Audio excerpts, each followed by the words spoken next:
Bonjour tout le monde! Semaine numéro 2. Semaine du 25 au 29 janvier. Wouhou! Semaine numéro 2. Cette semaine, on regarde Guillaume Apollinaire et la modernité poétique. À tout à l'heure!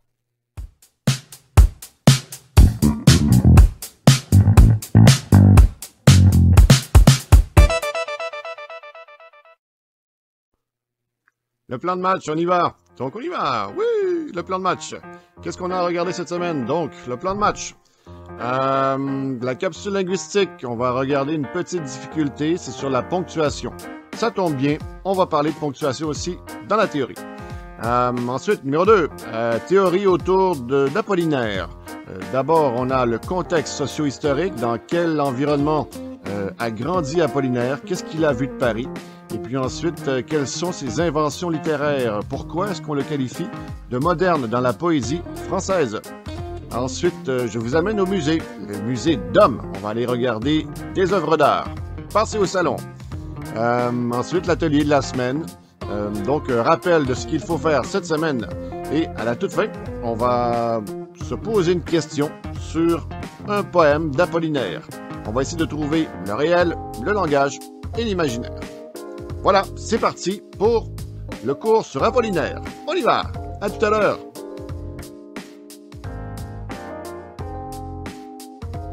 Voilà, donc le plan de match est terminé, le plan de match. Alors, on procède. Comme ça, je disparais, je réapparais. Voilà, hein, donc la capsule linguistique, on regarde la capsule, une difficulté de la langue, c'est sur la ponctuation qu'on se penchera ce matin. Donc, voilà, donc ce sont les mots mais et car. Donc, quand est-ce, mettons une virgule et quand est-ce, on peut l'enlever. Donc, on le regarde ensemble. Donc, qu'est-ce qu'on nous dit? Donc, c'est le ccdmd.qc.ca/fr qui nous offre la capsule linguistique d'aujourd'hui. On le regarde. Donc, avec les coordonnants mais et car, donc avec les mots mais et car, la virgule se place devant eux. Donc, on a une phrase ici qui nous est proposée.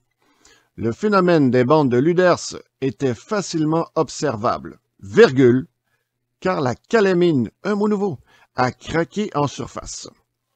On pourrait douter de la validité de nos calculs, virgule, mais ils correspondent à la norme ASTM. Donc, ce qu'on comprend ici, c'est que lorsque le mot « mais » et « car » apparaissent, ou lorsque les mots « mais » et « car » apparaissent dans une phrase, on peut écrire une virgule seulement et seulement si il y a un verbe conjugué qui les suit. Donc, c'était le cas de notre phrase. On regarde un autre volet de cette capsule linguistique à propos de la virgule et des mots « mais » et « car ». Cependant, on ne met pas de virgule lorsque « mais » et « car » relient seulement deux mots au groupe de mots ne contenant pas de verbe conjugué. L'essai sur seulement 3 spécimens donne des résultats limités, pas de virgule, mais fiables. Donc ici, on comprend qu'il n'y a pas de verbe conjugué après le mot « mais », ce qui fait qu'on enlève la virgule. Donc on la met lorsqu'on a un verbe conjugué et on l'enlève lorsqu'il n'est pas là. Voilà, c'est le de la capsule de cette semaine sur la virgule avec les mots « mais » et « car ». On y va. On procède à autre chose. On va aller voir le contexte socio-historique dans lequel a grandi Apollinaire. On y va.